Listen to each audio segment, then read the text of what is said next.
do I intro it? Like how you've been doing it as a your joke for the past year. Your big call. I know, it's just more scary now that you guys are all looking at me. We're literally like with you all the time. Dude, I keep. Oh my god.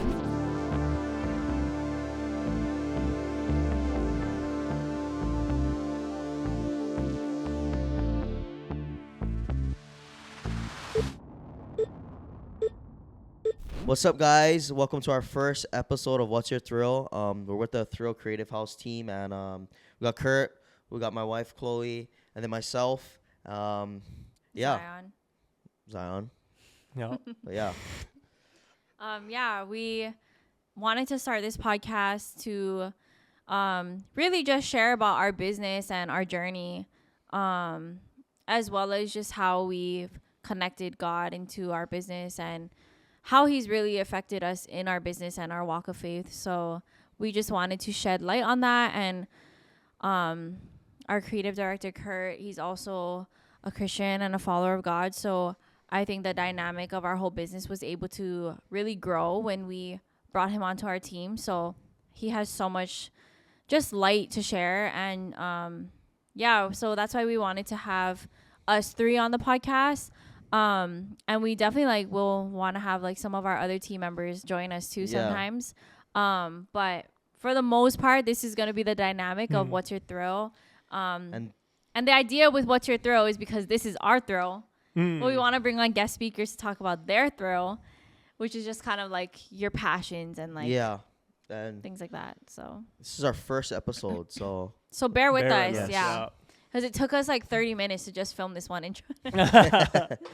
But, we'll kind of just go into how we started, who we are, a little bit of background. It might be a little little history lesson, but yeah. But we will get into the main points. This is actually really hard. I never realized. We just got to get a flow going. Yeah. Just got to get a flow Thrill going. Creative House has only been the name of this company for a 2 weeks. 2 weeks. Yeah. At a Monday meeting we had 2 weeks ago, we just decided to change it. Before that, it was Thrill of It Marketing. Actually, it started as Thrill of It Media. Yeah. Yeah. That's the OG. Transition to Thrill of It Marketing. Yeah. Can you talk about what Thrill of It Media was? Oh my. Thrill of It Media was. Sorry. Well, You talk about how you started it by yourself. I remember in a college filmmaking class, we all had to present logos of production companies we wanted to make. Yeah. And this guy showed up late to class with a sick logo for a company that he wanted to make called Thrill of It.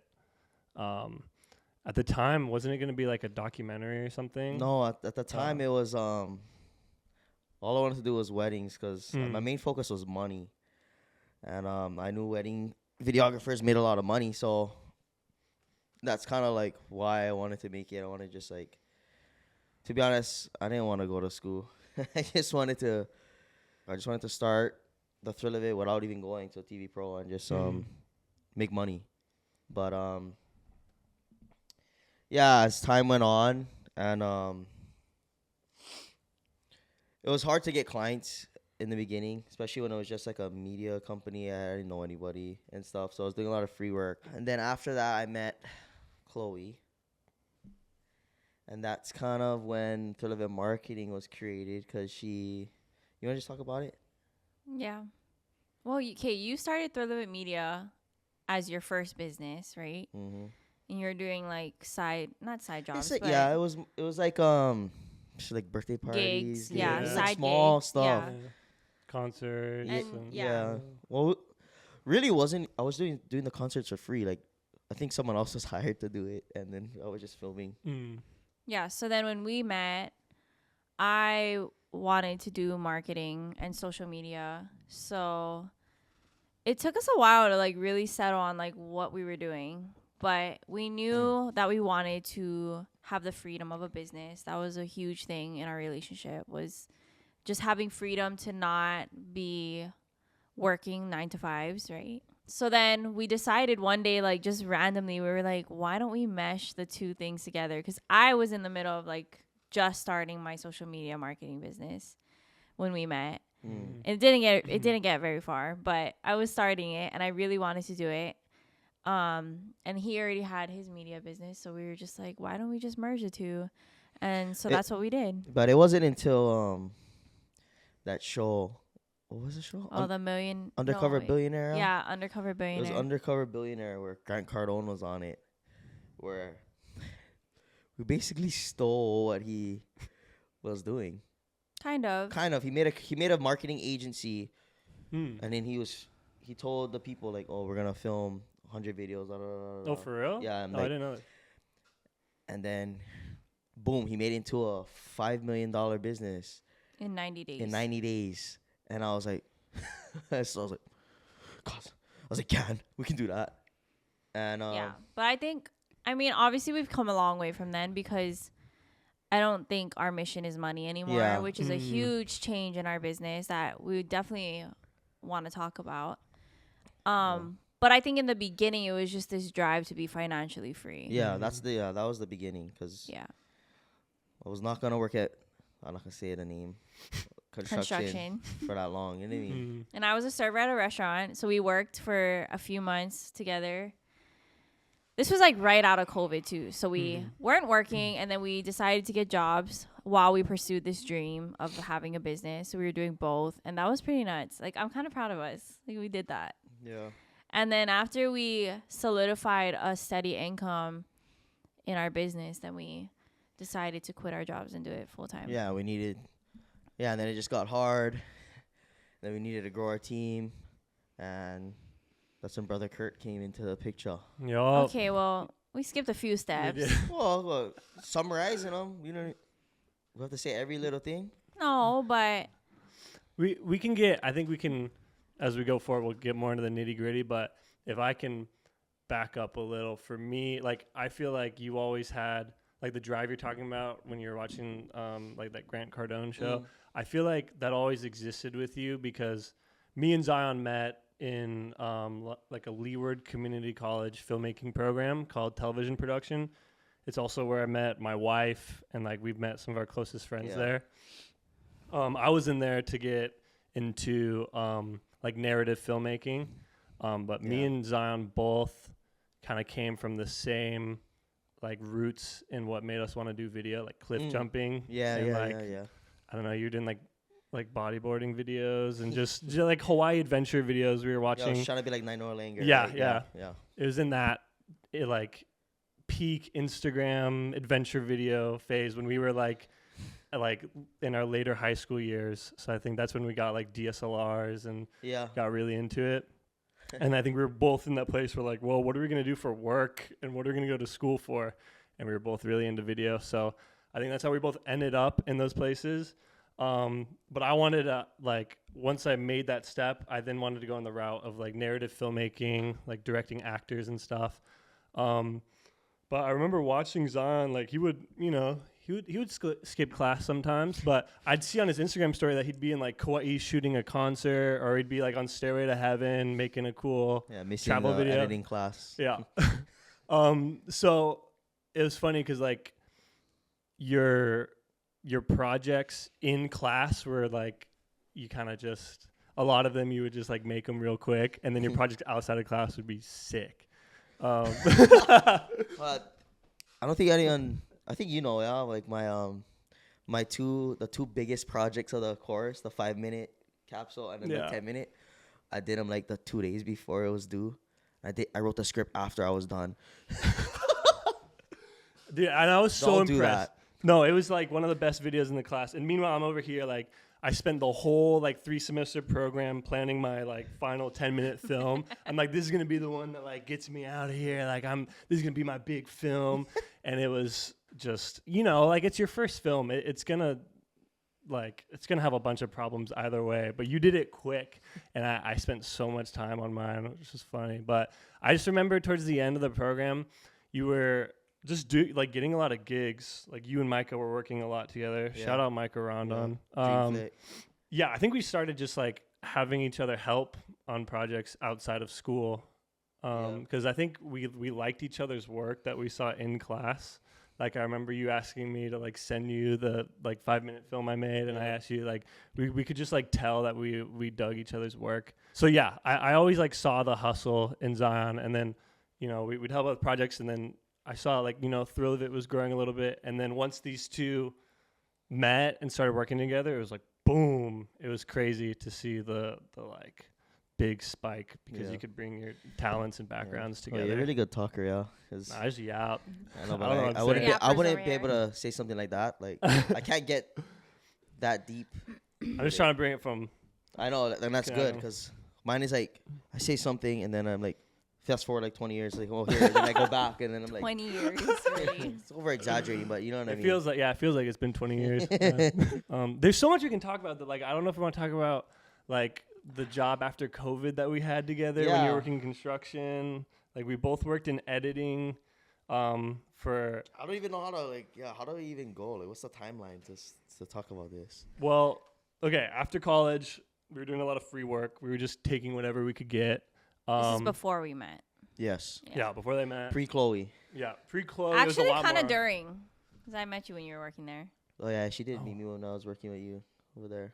Yeah, I think we were on the clock when you DM'd her. No. We were in my room. We was doing the pre-production for that Through the Roots thing. Yeah. Not the on the clock. Yeah. I remember he posted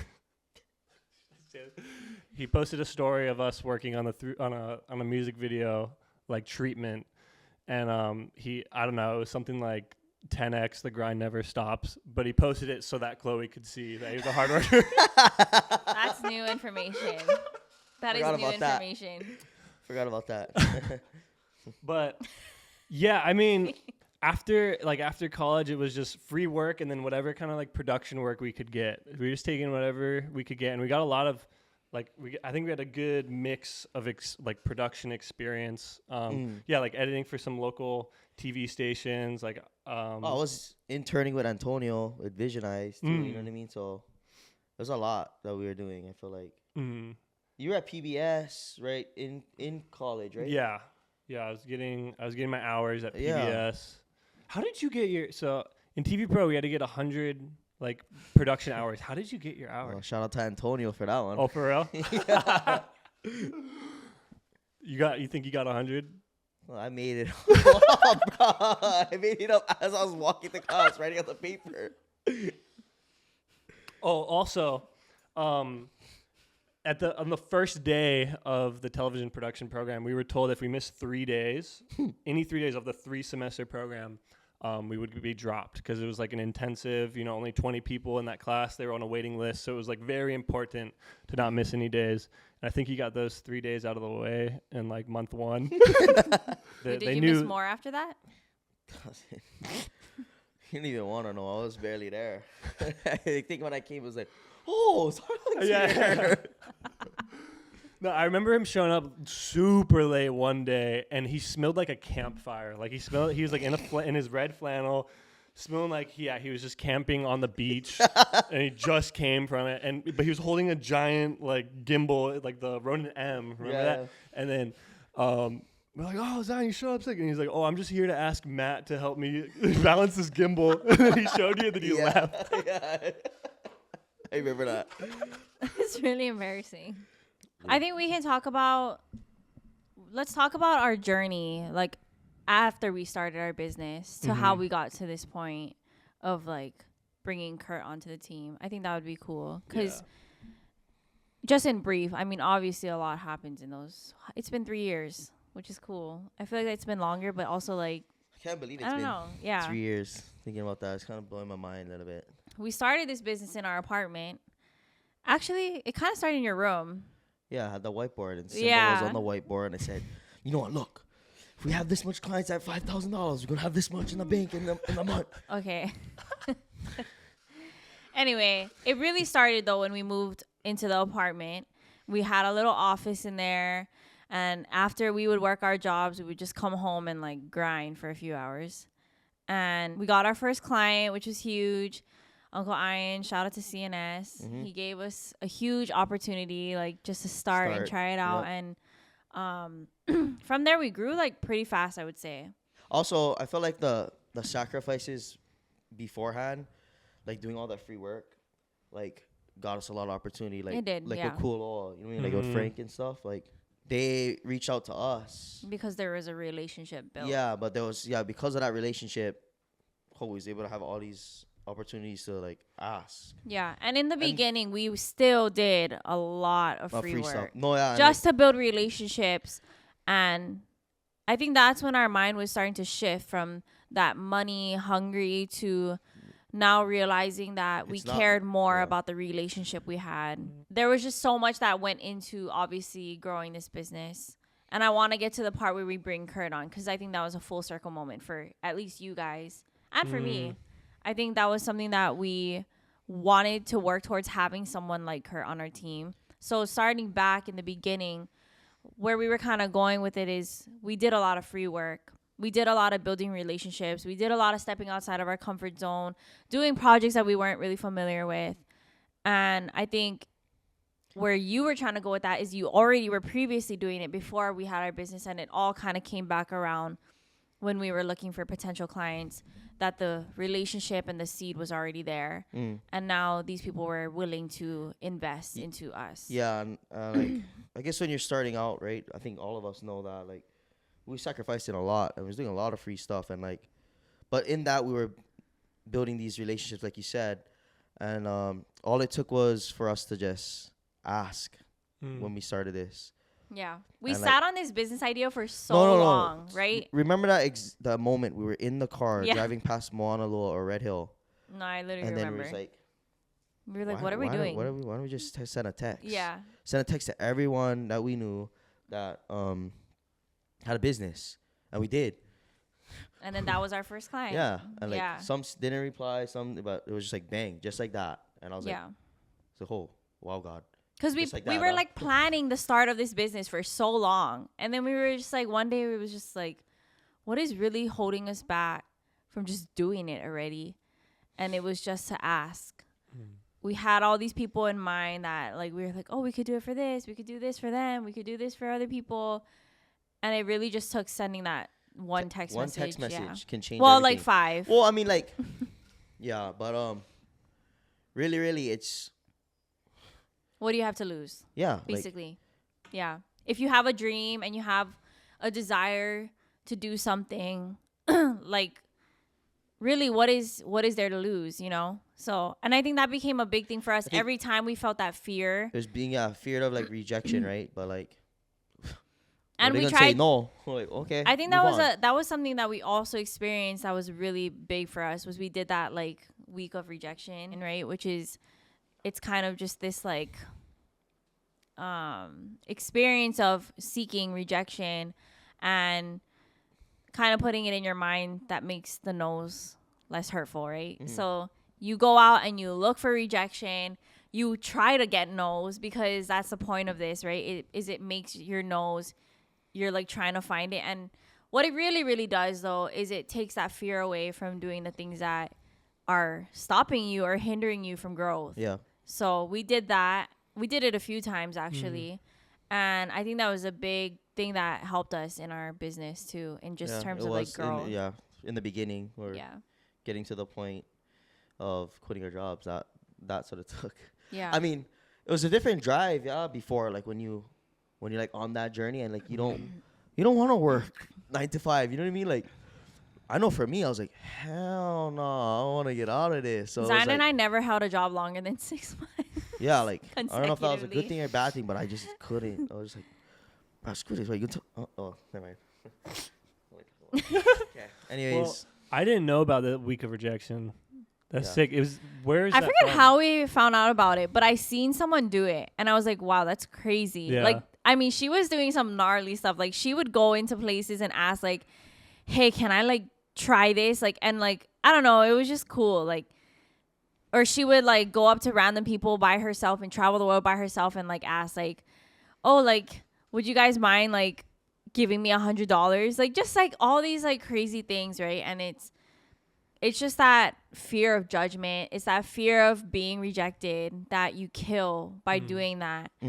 And not to say it healed all of that in us, because like we still feel that sometimes. yeah, like But part of that's just Yeah, sometimes, human, like, Yeah. it I mean, goes away, that kind of thing. nobody likes rejection, right? And I Yeah. think that I don't want to call it an experiment. I don't think it's an experiment. People do it. It's like a practice that people do. I think, yeah, the biggest thing is just killing that fear of rejection, and you're losing opportunity when you When you're allow scared. that fear to take over, right? So yeah, that was a big thing for us, I think. When you guys did it, was every answer a no, or were you getting like yeses too when you were doing, like, what did it look like when you No, guys did we it? definitely were getting yeses, and I forget exactly what we did, but I think that's when we realized, like, it's not even so much the rejection, it's more like you end up surprised at, like, how much. Because I was surprised. Yeah. Like, I don't know why I was surprised, because I was like, I'm pretty sure they would say yes. You know what I mean? But, like, I was just afraid I to think say the something. first one we did was raising our prices, because in the beginning we were doing it for whatever we could get. Like, we would throw out a price, and if the client came back with like half of that, like, we would take it. And one, it was because we wanted experience, and I think that was the biggest thing, is we wanted to be actually doing our job, and we wanted to be masters in our craft, basically. So we were fine with doing it for a little bit if it meant we got all this extra experience. So I think the first thing we did when we did the week of rejection was we raised our prices. Yeah. And we were firm on it too, because that took us a long time to be firm on our price. And I think still to this day, we still kind of, if it's a project that we really want, are passionate about, then we'll do it. The prices that we're charging some people, like, when I was in school, I would have never thought that's, you know what I mean, we would be able to get to that point. You know what I mean? So it's like, God really was, like, blessing us in all seasons, I think, for, like, us to, like, understand and grow. You know what I mean? So anyway, I'm just going to speed it up a little bit. We brought on Jeno, who was our first kind of like intern. He was just out of school. About EJ. Yeah. So, but it was Jeno first. Yeah. And we were looking for like some help with like video work, because we were just getting like completely burnt out at that point. We had maybe like 4 clients that we were handling just with us two, maybe even 5. Cody was helping us. Yeah. Cody was editing a little bit. Yeah, my Yeah. wife. Yeah, That's Kurt's great. wife was helping us for a bit too. Forgot about that. And then we had AJ, who worked with us for a little bit too, but Jeno is still with us today. And then we also took on Risa, who is my best friend, that helps us with our management portion. From there, we kind of stuck with that team for a bit, and then we decided it was time to get an office space, and this opportunity, which is just so amazing, opened up for us. And so we got this office maybe, how long ago? March?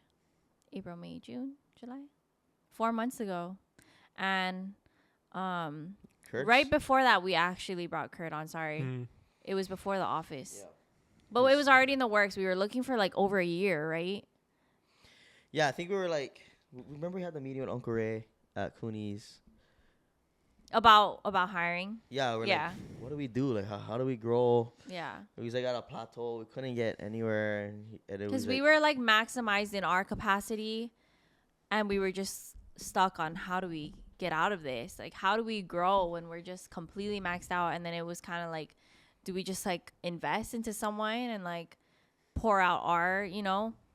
And he did encourage us to do that. And so he was like, well, if you know, because we were kind of talking to you already about it, because you inquired when we did our like last DM or something. Our last hiring. You were like semi joking, but not really. Yeah. So I somehow saw the message, and I was like, wait, like, could we actually do this? Because at the time, it just felt like we really just needed somebody at that level to push us to the next step, because we wanted to grow. We wanted to start doing bigger projects, right? Like more commercials, more documentaries.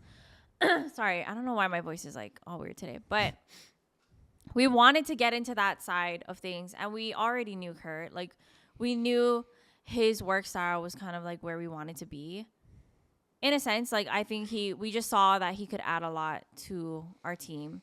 So we talked about it. We met with a couple mentors, and we were like, hey, like, is this something we should do? Like, it would be a huge investment on our end, but if it's what it's going to take, like, we just wanted guidance, and we got that guidance, and we decided to just full send it. Yeah.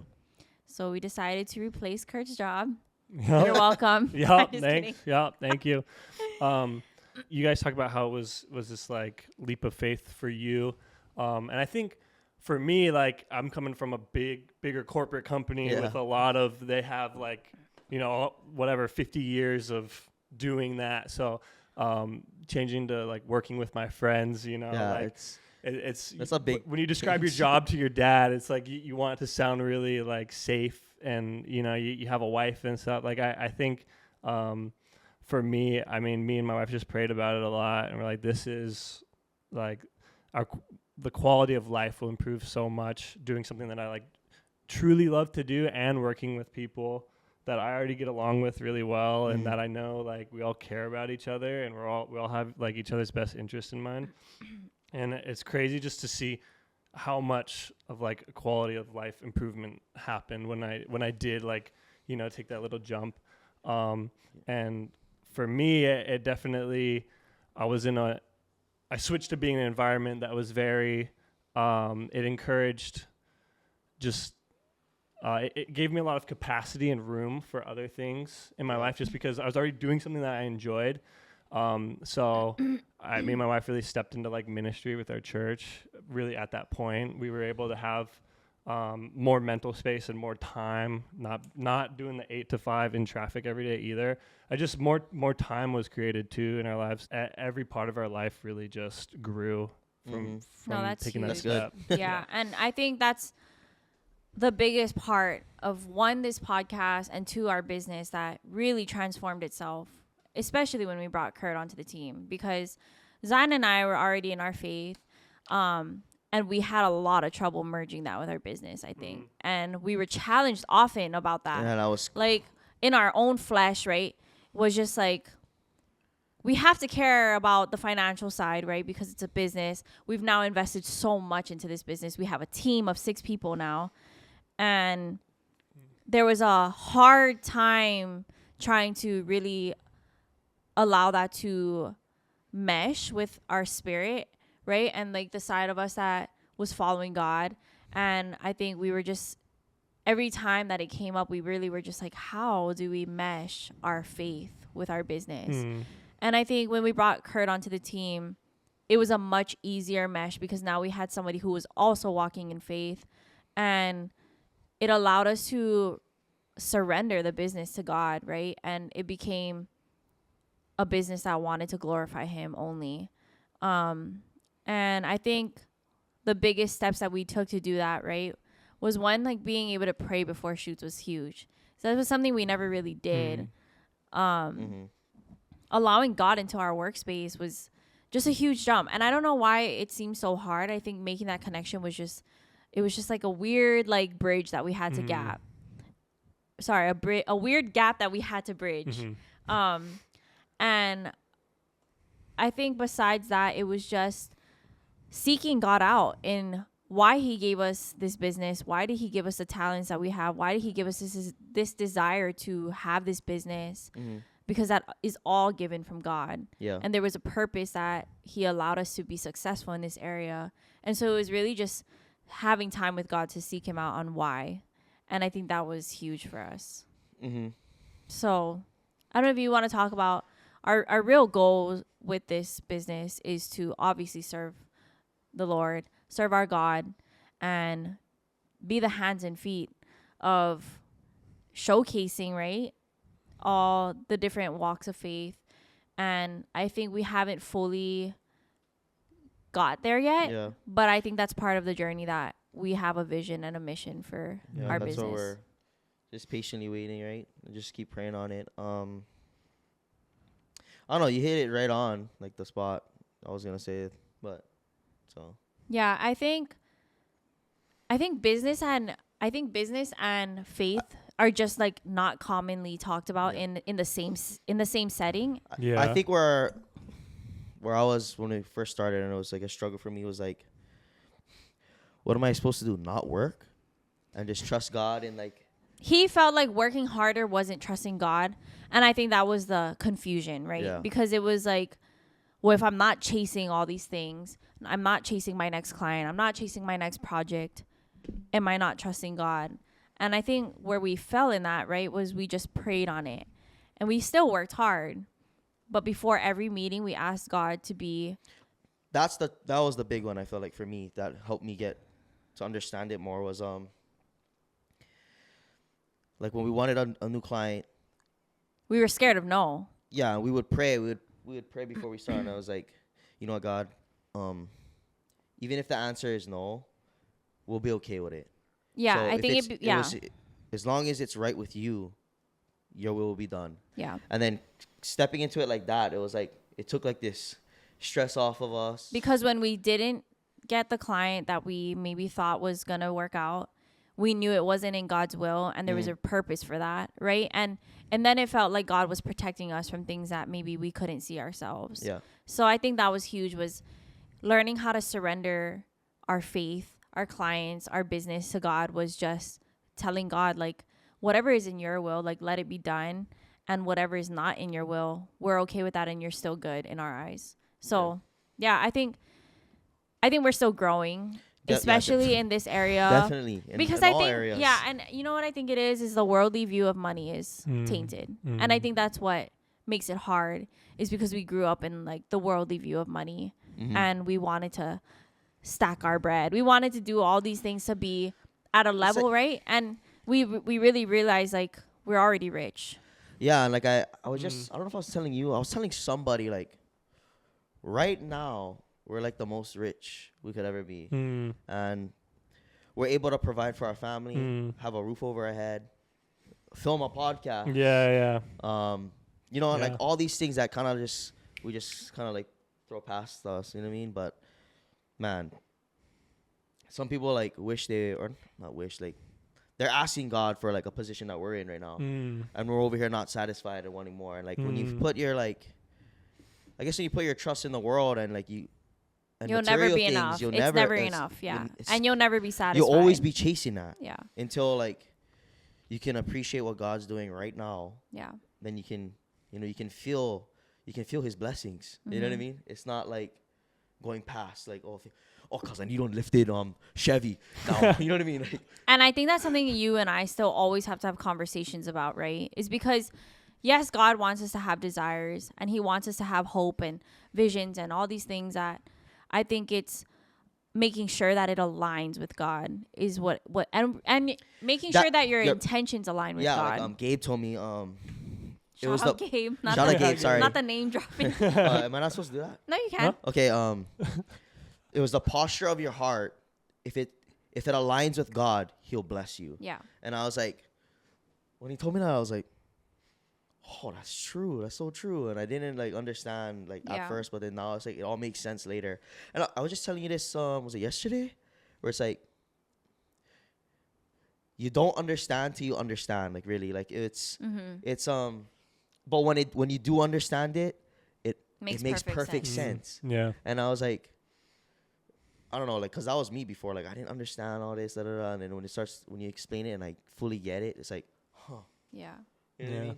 I think part of sitting in God's perfect will is really taking yourself back out of all the things that you wish and desire for, and really realizing and understanding what you have already.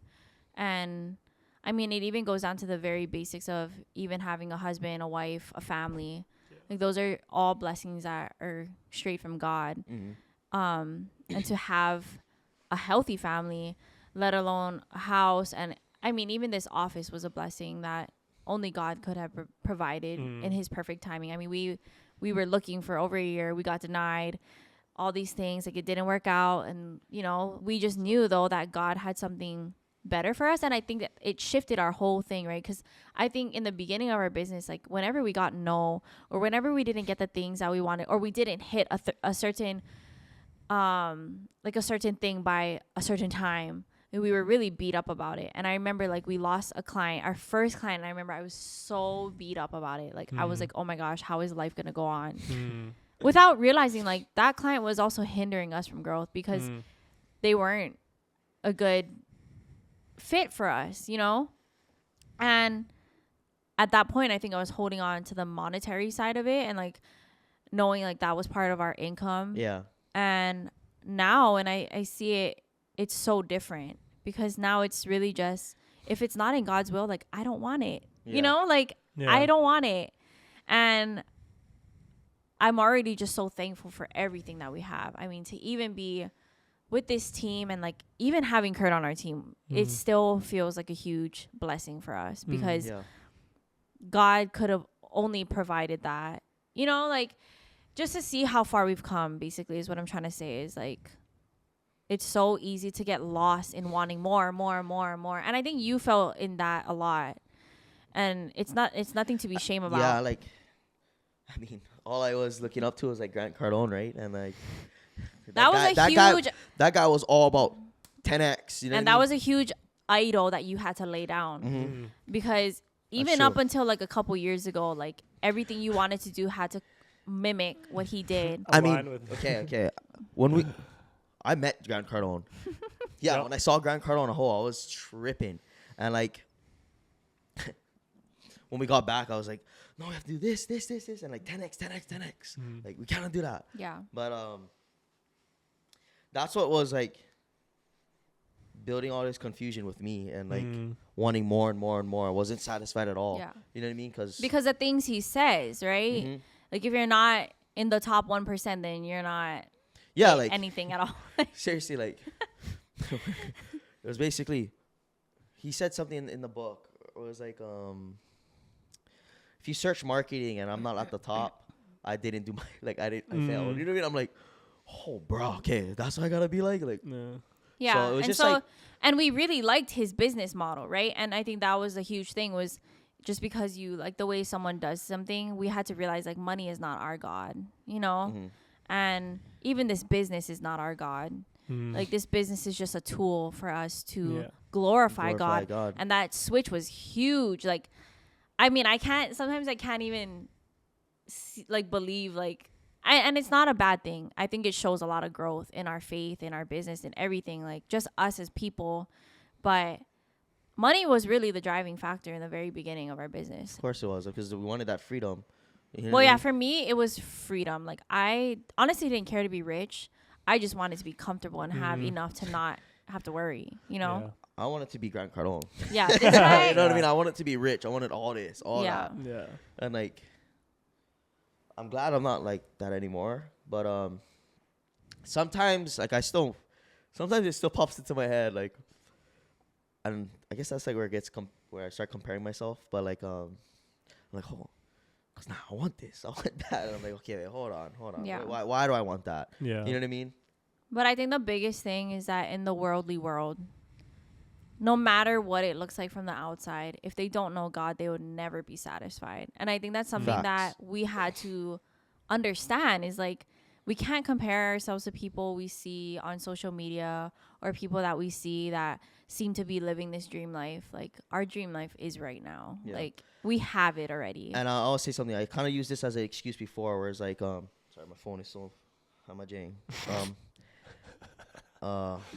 It was when we were like doing all this, like, oh yeah, I'm gonna make all this money so we can help the people. You know what I mean? So we can be a light, But like, really, you don't need all this money and all this to be a light to somebody. You know what I mean? You don't need all this to.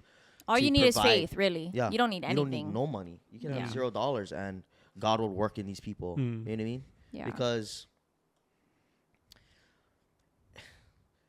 it's so different to let someone feel God's love versus giving them $1 million. Like, I'm sure you give them $1 million, they'll be happy for that short amount of time. But in the end, what happens when it runs out? You know what else? Sorry, this is just popping into my head. But I think another big thing that helped us was fully giving the glory to God. And I say that it helped us because when we won, we gave the glory to God. But when we didn't feel like we were winning, that pressure was taken off of us, you know, because we knew God's hand was upon us, that when things weren't going through our way anymore, we didn't have to beat ourselves up, right? We knew that there was a purpose in this season that God had us in. And I think for me, that was huge because I mean, in the beginning, right, love, like, I had a lot of health problems from stress. Yeah. Like, I had migraines, like, off, like, so bad. I was just so, like, stressed out all the time, trying to please everybody, all of our clients that we had with just us two working. And I think when I understood what it meant to have faith in God and to fully surrender everything to him, I was able to take that stress off of myself. So I just going back around to it, I think that was another like big reason why it helped us in our business to change that perspective of like, okay, when we win, it's not because of us, but when we lose, it's also not because of us. So, and it's not losing. I'm just saying, like, in our highs and lows. Yeah. But Kurt, if you want to like share about, I guess, like the dynamic you were able to bring into our business and just how your faith has impacted, but also how this has impacted your faith too. I mean, I know you kind of briefly talked on how you can be more into ministry, and I think that's huge. Like, ministry comes first above all else, you know? So, I mean, besides like your husband, your wife, your family. Yeah. But I think it obviously becomes before work and your business. So yeah, and you guys have been really instrumental in that, like being able to, like, I've had times where I couldn't come to a meeting because I'm still at like leading at or helping lead at a youth camp or doing things with the church. But it all, the way God works is so like everything really feeds into everything else. Like you guys are talking about, you know, like trusting God and using like your business practice as a ministry. And I think it's like in every single element of your business too, it can be used as a ministry. So like in the work that we make, like in the videos and the documentaries we're making, like we're trying to implement these kind of, you know, like testimonial elements, like kind of shine a light through the videos that we're making. yeah. And that's a big goal for us. The other way we're able to do it is like also during production, like when we're shooting, like how we're treating each other, how we're treating the people we're interviewing. Don't you guys feel like that the dynamic changed so much when we started praying before? Like, and just like the team having this understanding of it, because I feel like when we first started and we had a small team before you came on, like Zion and I would pray, but it wasn't involving the whole team because we were like, I don't want to say shame because it wasn't a shame, but it was kind of just like we didn't. You keep that separate. Yeah, like, and that's what I'm talking about. The gap that we had to bridge was like, we didn't want to push it on people. But then now it's like our whole team has this understanding that like the reason we're here is because we're serving God and we want to invite God into all of our, you know, our shoots and our meetings and everything. Our team now, like, everyone is like slowly learning and like God-centered. Like, I don't know. General, like he just came to small group, like 2 times, right? Yeah, praise God. You know what I mean? Like he's continuing to come. Yeah, let's go, General. And the experience we had with Kyla, shout out Kyla. Like we had a mini Bible study and like Dude, that was sick. Like, that was big. Yeah, and dude, that's the really cool thing too. Is like in the middle of shoots on downtime when we're at the office, like you and I will be talking about like the chapter of the Bible we've been reading. Oh, Kyla's calling me. She heard. But I'll call her back. But that's funny. like we've been able to like challenge and push each other and like keep the Bible study conversations going during work, which is so beautiful. And like with the step you guys made too to implementing prayer before shoots, prayer is such a vulnerable thing. It's like with certain friends, like you're around them, it's like, all right, guys, let's pray. It's such a like, there's such a barrier from doing that. So implementing that in the shoot, it kind of created, I think it like broke down some walls for like the dynamic of the whole group together, where we can just like be a little more. And I felt that when we did Air Ventures, when we did that group prayer with everyone, like that was like, I'm terrified of planes. And like after that prayer, I was like, he went on the plane by himself, guys. Yeah, to give context with Zion, like this guy won't get on an elevator. Like he's not very comfortable with machines that will like transport him. So he's not a big plane guy. And we were all in helicopters and he had to fly by himself. So that was. And I was so nervous. When he gets like embarrassed or scared, he gets mad, like a little mad. And so I was like, okay, I'm preparing myself. When we get off this helicopter, he's going to be like, oh, my God, why'd you make me do that? Yeah. But no, you had fun. So yeah, it was fun. Must have been God. Yeah. No, it was. Yeah. Prayer is such a good, like, a little push out of your comfort zone before you do something out of your comfort zone. Like this weekend, a little church group of ours went skydiving, and I drove us. And as soon as we parked, one of the people in our group, which happened to be the pastor's wife, was like, "All right, Kurt, can you pray for us?" I was like, "All right, let's do this." Like, and sometimes for me, I can feel perceived when I'm praying, especially when there's people that are better than me at praying. Like they're listening to how I'm praying, but like you're just talking to God, you know what I mean? Yeah.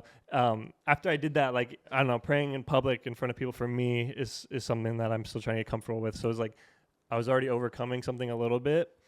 And so after that, like I just already had prayed, and then the peace that I had prayed for, it just, I don't know, it just made the whole day. Yeah. I just That's felt good, so dude. relaxed right Yeah. after that when we got out of the car. I remember our past shoots, like, and I'm just talking about this because it's so true. Like, our past shoots were chaotic. Mm-hmm. Like, the stress that you could feel everyone's tension, like, and it was like when things weren't going well, it was like anger. Like, you know, it was just like the things that you feel when you're like stressed out and things aren't going your way. But now it's like, I mean, we obviously still get stressed out, and there's times where like shoots are really chaotic, but I think just that prayer moment before where we all collectively understand like where we're at, why we're here, it just brought the tone down so much more. And I really believe it allowed us to do our job better. Yeah. Because and even like this past shoot that we had this weekend with just you and I, like we had Brinley and it was just like nuts. Like but the I saw balls. him, Yeah, the gear I problem. really saw him tell me like, okay, just give me a second. Like I'm going to relax so I can think better of how to fix the problem, you know, and like, we're not perfect. We never will be, but I saw that change, which is just huge, you know, because like before, like, oh my God, he would have been like, I'm out of here. Like, you know, like, yeah. like, and it just helps because then he was able to really figure something out. Mm-hmm. And I think when you're in that mindset of like survival mode and you're already in this like chaotic, like mindset, like it's so hard to like think clearly and come up with ways to fix the problems that I mean, you're always going to come across problems in a shoot. And that's what I was telling him. Like, no shoot. I mean, shoots do go smooth sometimes, but it'll never be perfect. And, like, you will have the shoot days where they're just not going your way. Yeah. So, Yeah. Leaning on God in those moments is huge. I'm not going to say we're perfect because we still fall short sometimes. Like, there's times where I'm like, please don't talk to me about the business right now. Like, I'm trying to have a good day. Like, you know, and we're still young, and I think I always have to remind Zion of that because, like, when you do compare yourself to other people, like, you forget, you know, like, we're still growing, and no matter how old you are, you're still growing. Yeah, like a good reminder is, like, this is our first time, too, you know what I mean? Like, it's our first time doing a business, our first time doing a podcast, our first time being parents. You know what I mean? Like, I think that was a huge struggle for us and still is sometimes to balance parenthood, our relationship, this business, and so having grace for yourself and others. Yeah. But I think just to like wrap up maybe this episode, we can talk a little bit about like where we see ourselves, or like what are our real goals and missions for Thrill, and maybe we can even briefly touch on like why did we change? Why did we switch? Why did we go from Filmmaking Marketing to Thrill Creative House? Well, I think it goes back to, right, like when we brought Kurt onto the team, I think each like key member that we bring on, like it changes the dynamic of our company and of our goals and just like the things that we're capable of, right? Because as you bring on more people, you're bringing more talents to the table. And I think the switch to Thrill Creative House was really just to broaden our capabilities. I think for us, like, Thrill Marketing was a good start, and it's still something we're gonna keep, but I think we want to now open ourselves up to new opportunities and to even projects that have nothing to do with marketing. So I think that was what it was, and the Thrill Creative House was just, I think it describes us best. Like, we really just want to do everything that has to do with the creative side of digital media, which brings us into like our goal, right, is to travel the world and shed light on Jesus and just share our faith with people while also capturing, I don't know how to say it. Just capturing like I in my mind, like my goal was to like gather all these testimonies from around the world. You know what I mean? And like what they went through and their stories on how they came to know God. You know what I mean? And like show that to everyone. Or if they don't know God. Yeah, or if they don't know God, being able to share our testimony. You know what I mean? Yeah. Yeah, and I think the other element to that too that I really, really love about documentary filmmaking is whenever you're doing a film on a person, you're getting to share with the world like one of God's creations. Yeah. And just like the intricacy of a human being. Yeah. Yeah, I think for me the main goal really with wanting to do it abroad is just to showcase how no matter where you are in the world, like God's love and Jesus's love is still the same. Yeah. So Nice. I think that's like the real mission is to, I mean, we're very lucky, right? And we've learned this recently that we even get to openly love Jesus, you know, because in some cultures it's not accepted the same way. So I think sharing that light too, and if we're the only experience that people have with God or with Jesus, like let it be so, you know, like let us be the ones. And I think that's a huge thing, is that for some people we might be that only touch they get from God. It's not like that for us here, and I think we're just really blessed to be able to say that. But some people don't even know who Jesus is, and I really just feel like we've been called to do the work of that. Yeah. Mission, something like serving in that way. Well, anyways, I think we're going to close here, and we just want to say if you came this far, thank you for watching. Yeah. And we probably were really like chaotic. Yeah. It's our first one. Yeah. So There was probably like no structure. structure. So Stumbled through that one. Thanks for sticking around. yeah, I mean, we're going to give get us some better. feedback. Yeah. If you We'll did get watch better the at whole it. thing.